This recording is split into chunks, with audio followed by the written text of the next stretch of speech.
So once again, the swim was chaos. I had a little better idea of what to expect, but it didn't really help that much. The water was fairly rough again, but they had us do the full loop this time. I did a good job sticking with the pack for most of the swim, but on the way back in the wind had shifted and I ended up going way wide and came back in pretty close to the back.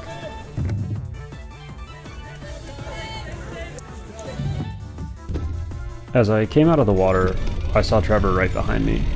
I had a feeling he was going to work really hard on the bike again, so I knew I needed to stay with him through transition.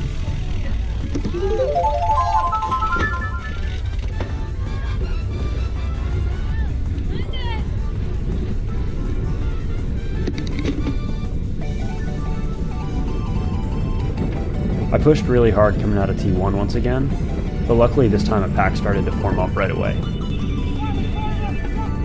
I once again struggled to get my shoes on and had to work harder than I should have to stay on. I managed to get back on, but the pace was already super high.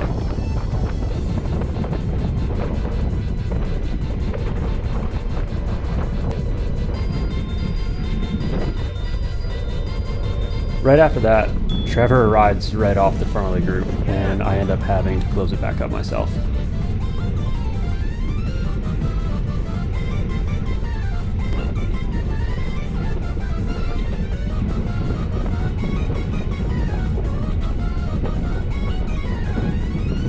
We hit the U-turn and caught a small group ahead of us.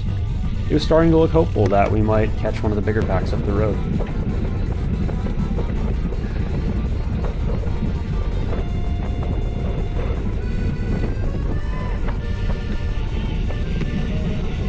I came through the technical section at the back of the group, but hit the corners well and stayed on the group without having to sprint super hard.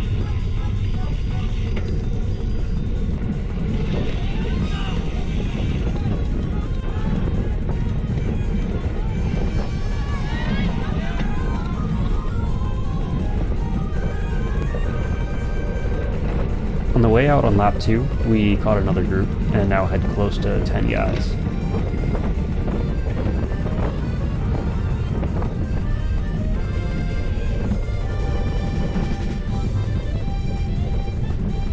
Coming into the U-turn this time, I didn't do a good job holding my position within the group and got pushed to the back, which made it really hard to stay with the group coming out of the turn.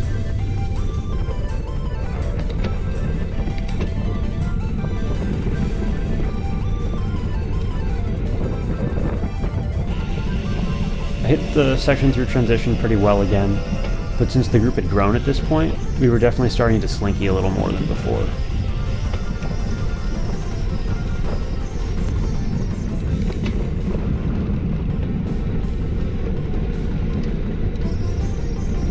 On our way back out, a few of the guys were starting to fade and open up gaps.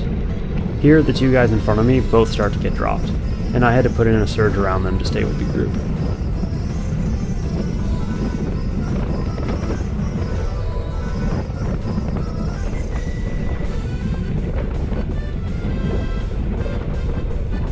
I'm just gonna freeze it here. This was the coolest thing that happened all weekend. 3 of the guys on full send, Garen, JT, and Alec, attacked in the middle of lap 3 and managed to break away off the front of the race. Seeing them come through here with a pretty decent gap on the main pack was beyond exciting to see.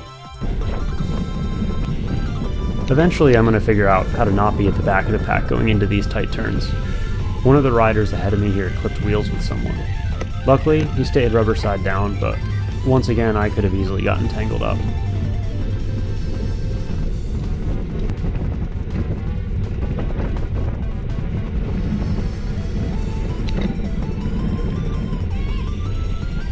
I came through the chicane in a little better position this time, but everyone's pretty fired up at this point, and the pace was really high again.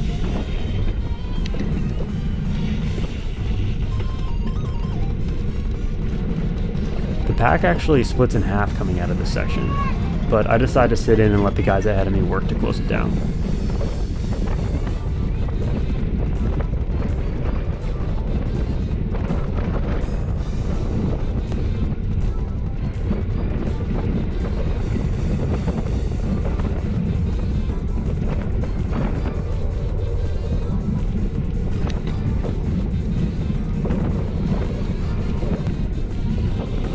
Hit the U-turn mid-pack this time.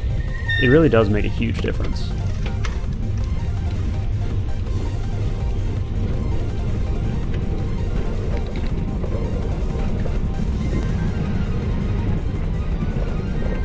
You can see another one of my teammates, James Carroll, here in my rear camera. He's actually still in high school and already doing really well.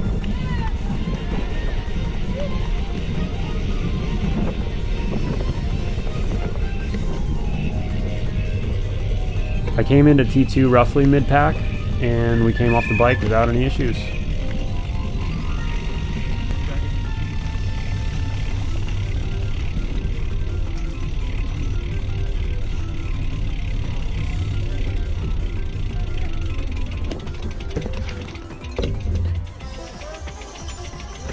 I didn't have a super fast transition, ran out still in contact, but at the back of the group I rode in with.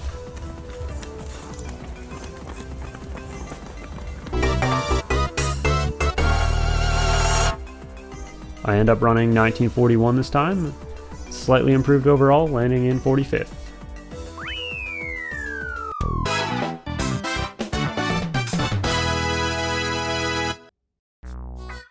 Draft legal racing is a whole other animal, and I can't wait to do it again.